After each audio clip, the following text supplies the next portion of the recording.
So let me just formally introduce. So, yeah, I'm very pleased to be joined by Andrew Callard. So Andrew, part of a bid from Europa weightlifting in near Dartford, which involved taking on an old youth club, Temple Hill Youth Club, and Andrew led that bid, which was successful in the round before last. So really pleased that Andrew can come along and tell us a bit more about his story, how he put his application together, and all the good stuff that's going on down there. So I'll pass you over.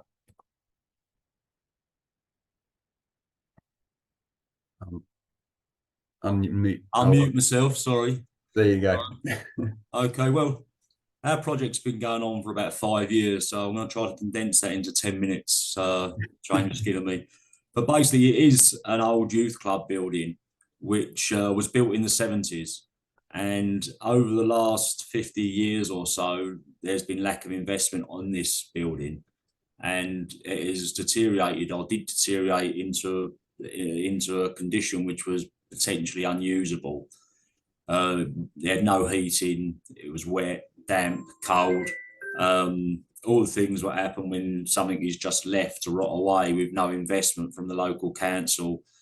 So I got involved about 7 years ago in looking at this, and we tried to approach the council to push them into making renovations to this building, which they'd failed to do so for so long. After a year or so of that, it was evident that we was never going to be successful in getting them to actually stand up and do what they needed to do, put new heating and refurbish the place. So we decided as a group to club together two committees, the Temple Youth Club and us as a Europa weightlifting, and made one strong committee to move forward to try to gain a lease on the building and then go out for funding to try to do the refurbishment and extensions and just bring this back to life from something which, you know, had really deteriorated. So that was the project. We decided December 18 was when we decided we was going to do this as a committee. So I've been listening to what James and the others have been saying over the last hour. And if you're in a rush to get something done, probably this, you know, you've got to think again, because this has taken me 5 years to get to where we are. So it is a long journey, but the project started, and the one thing that we did need to do, and we needed to do, was to get, and all the community ownership fund is one of the funds that we've been successful with, but we've also applied and been successful with other funding avenues as well, from Sport England, Veolia, the waste management people, SEAL funding, we managed to gain support from. But all of these, as far as I'm, in my experience over the last few years of doing these applications, all of them require pretty much the same layout. And they all ask for, and I've put a couple of notes here, that you do need to try to get support from the local community, and that is important, and find out whether or not your project is going to be supported by local people. So if the local people are in agreement that they would welcome this facility being brought back to life, then I think that is a big tick in the box. And then following that, we went out to get the political support we needed. We're looking at local councillors to start with, the local MP, leader of the council, and they got as many people on board as we could, gaining letters from all of those people supporting our project, highlighting as detailed as possible and getting them involved, getting them down to see the centre was a big plus for us. We had the MP down, and I bullied him to look around every single room, every single wet patch, damp patch, and wouldn't let him go until we'd seen all of it. And I think that has, over the last few years, become a very important part of any application I've done. The next thing we went for, and probably the most important thing, and I know this is discussed, I listened to what has been said, but all the applications, including the community ownership fund, it was essential for us to have a long lease period. And long lease for Sport England, as well as the community ownership fund and Veolia and all the others of seal funding, all required us to have a long lease. We've actually managed to gain a 30-year lease, which is now, I think, 27 years, because it's taken that long to get the project to where it is. But the long lease and securing that lease was the biggest hurdle that we've experienced. What you've been listening to regarding the form filling and laying out the business plan for the community ownership was hard work. I'm not going to say it wasn't. It was hard work, and it was pretty stressful for everybody in our group. But the lease was even more so. So I think that is something that you need to make sure you can get before spending time filling in forms. Following the lease, we didn't get the lease actually in writing. We was given in principle that we'd have the lease, but as soon as we got that, we started down our journey really regarding planning permission and getting everything in place. We put the money up to do that permission. Some of the things I've been talking about, the 12-month period, the money needs to be spent, and I think everybody's right saying that to get the planning permission after the grant is just not going to be acceptable. I really believe that our application probably was successful for two reasons. One is because we were so we knew exactly what we wanted to do. There was no ifs and buts. We know exactly where we wanted to go and what we needed to do. We knew how much money we needed to spend, and that was down to us as a group spending a lot of time researching that. And the other thing is where we are as a group. We're in an area of Temple Hill, Dartford, and I think you need to look at your postcode. Levelling up is a part of this, the name of the fund. I think if you're in the middle of Kensington or Chelsea, probably not the application, probably not worthwhile. So I think that is an important part. I really believe that is a part where, because we are in an area which is of low economic standing, then obviously that gives us a sort of a slight advantage on gaining funding. Filling in the forms for the community ownership fund, I won't lie, I found it very difficult and very long. But I'm no academic. I'm a practical person. I'm an engineer and a weightlifter and a sportsman. I'm not an academic, but thankfully we had a group surrounding us on a committee that we split the load and managed to get the application in on time.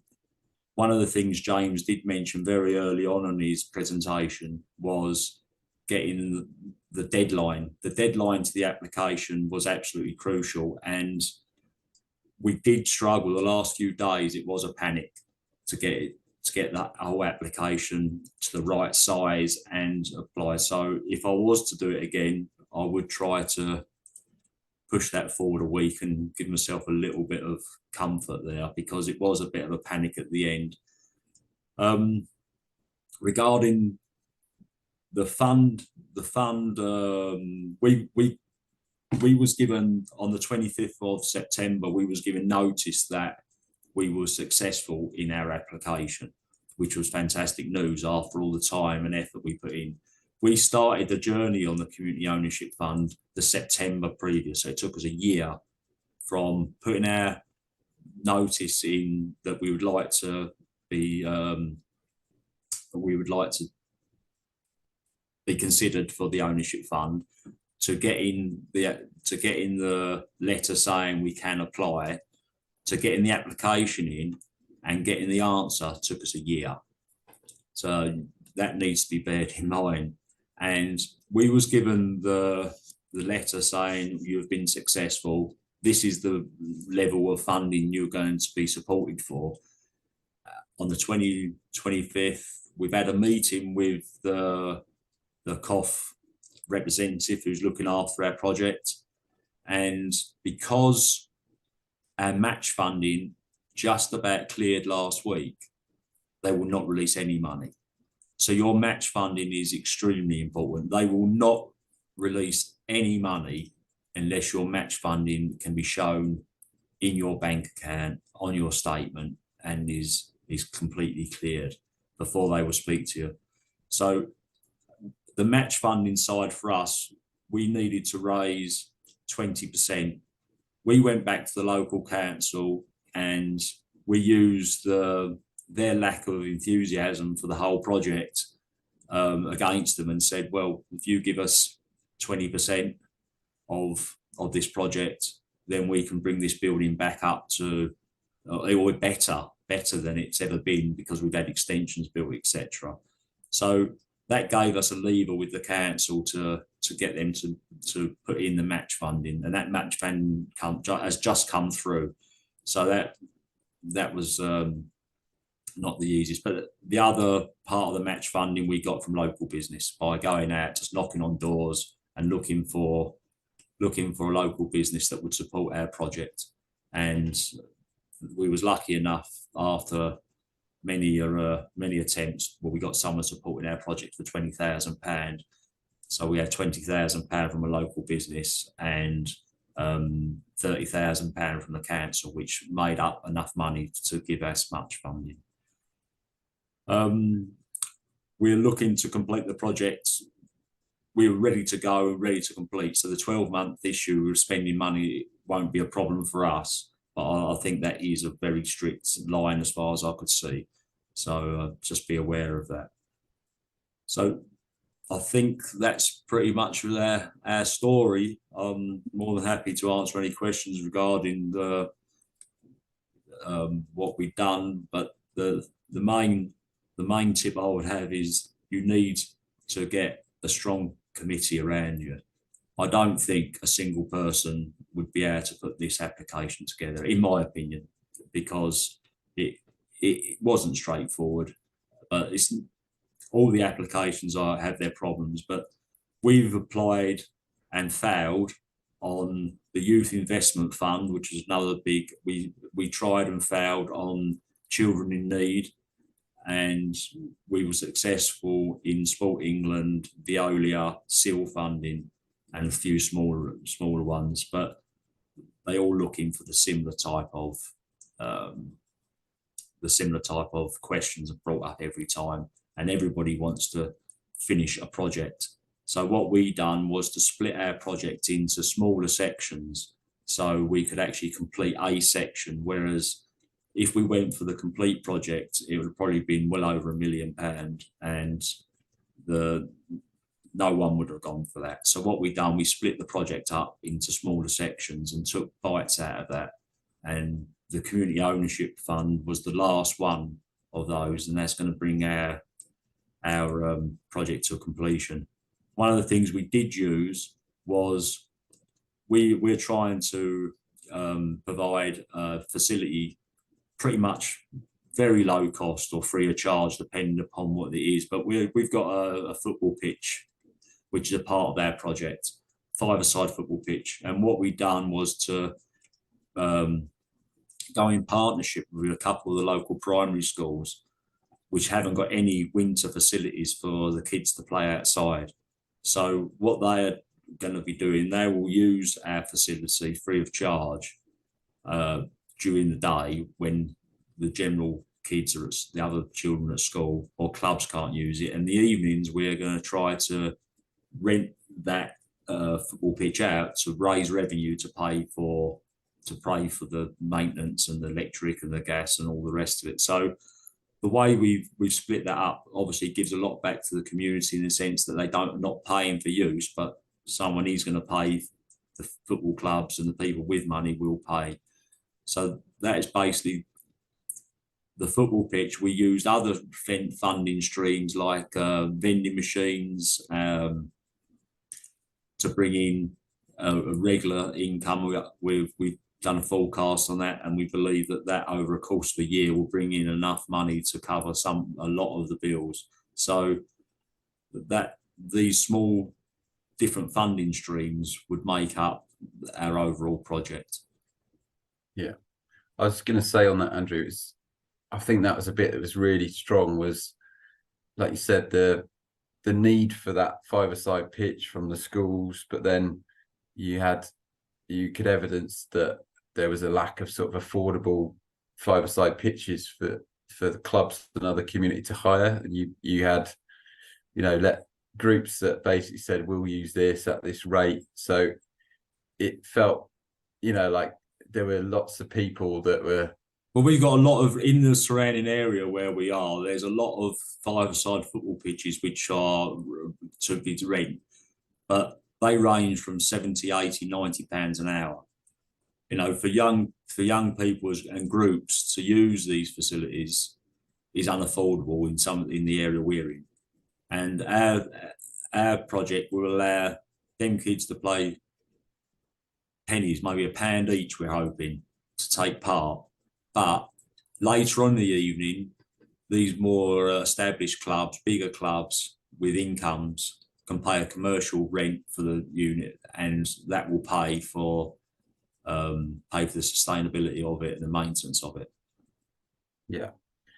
Just 4 questions. I was going to say the other thing I think it was really good in when I saw the application was how you, because it's been a long journey, right, for you to get to this point, but you logged the main things that happened during right up to the point of so how the youth club came together with the gym, how you consulted different groups on what the facility would look like, how the schools got involved. I think you had a really nice clear table that identified could show the engagement, how the different stakeholders came on board. I think there's a couple of key local contacts that are involved in the local estate, that you've got a community centre over the road, haven't you? Like how you work with them to shape the application, and then you log. I think the main thing with all the applications I've done is to try to bring in as many groups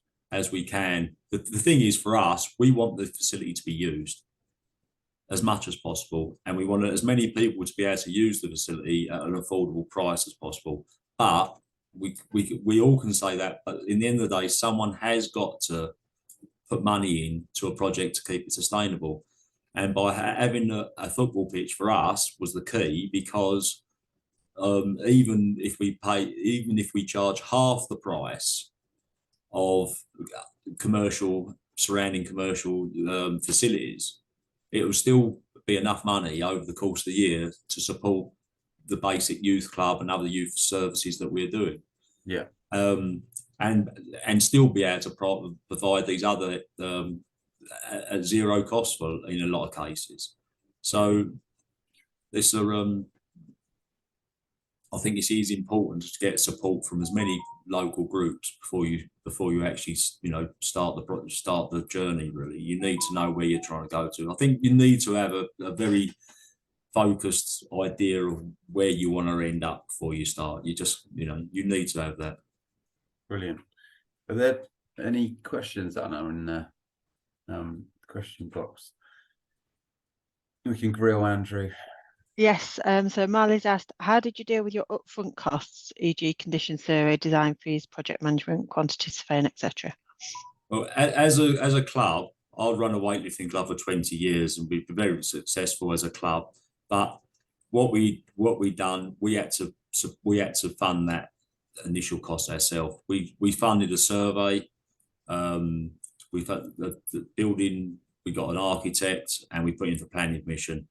We put in about £10,000 for the project of our own club money before we could take part. We needed that because without the planning permission, we don't know if they're going to let us do it, because the whole project was looked at being dangerous to be knocked down and to be used for residential or retail. So we needed to make sure that we could do the project even if we had the money. And so we put in for the application. We put in before we even started the application for the planning, and we got the drawings and we done that. We had to put that money up front. That's what we just financed that as a club and as a youth club. We had some savings and we just financed that. Thank you, Andrew. I've not got any more specifically direct to Andrew. If anybody's got any now, I would pop them in the chat box. It's really useful to have Andrew here, having gone through the process. So use him while he is here. Sorry, Andrew, but that's what you're here for.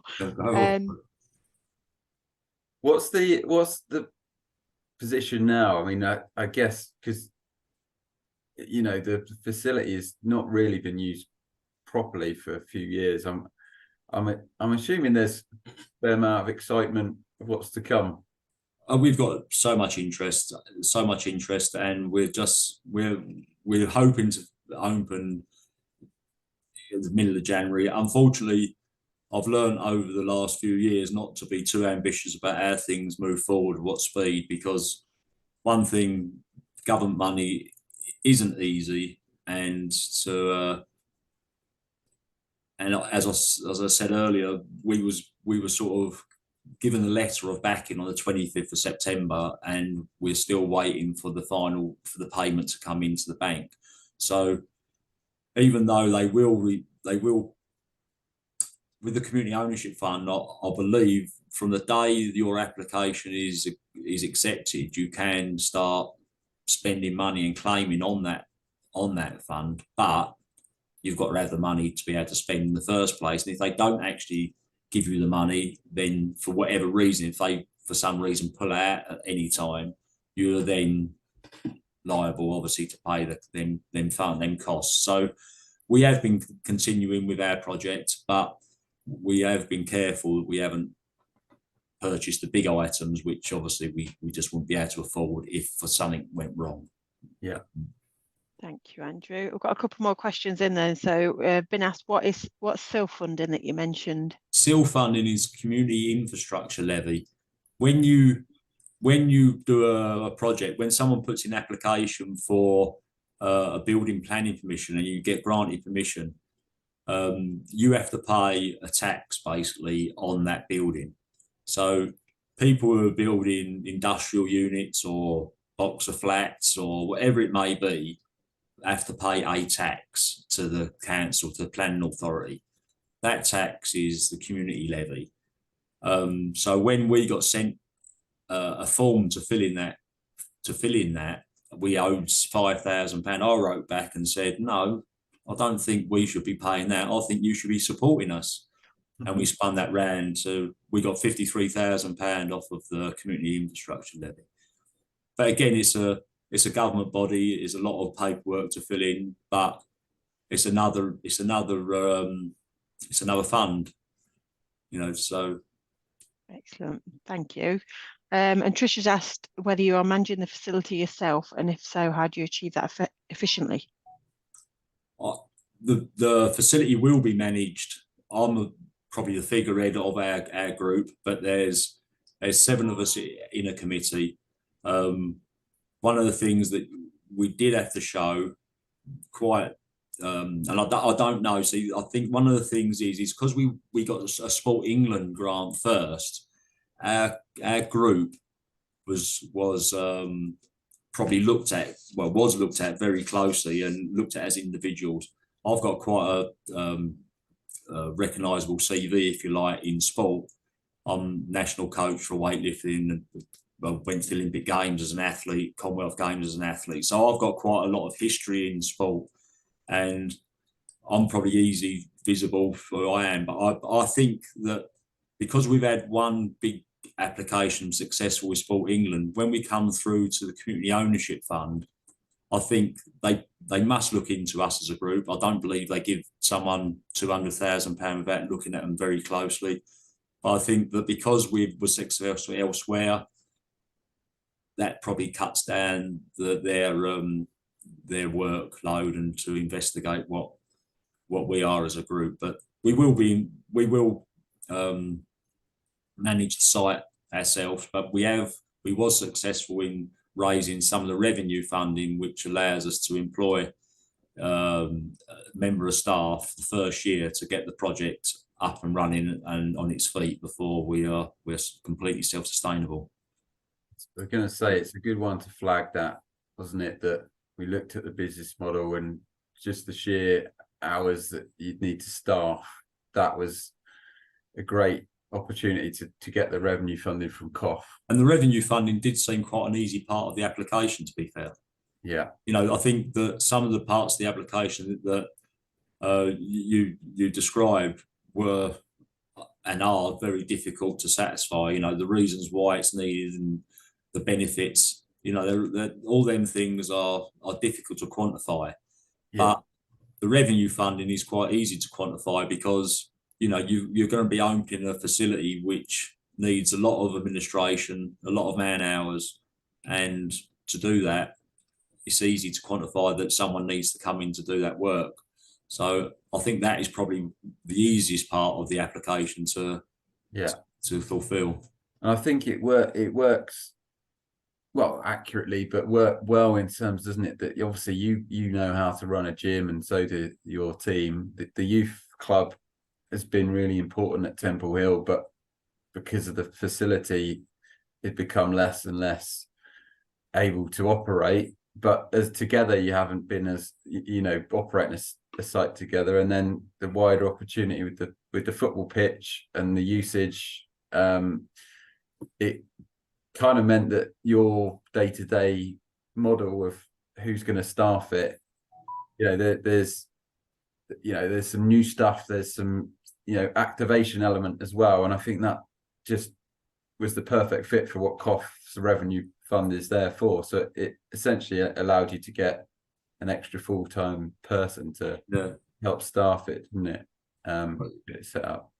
I think it's, you know, I think the way we approached it, I'm not tapping myself on the back because there's lots of other people involved, but I think that's what I was saying a bit earlier on, is I think you have to sit down and carefully consider how you put this application together from the start, because if you start disjointed, it's never going to work. You know, you need to know where you want to end up before you actually start.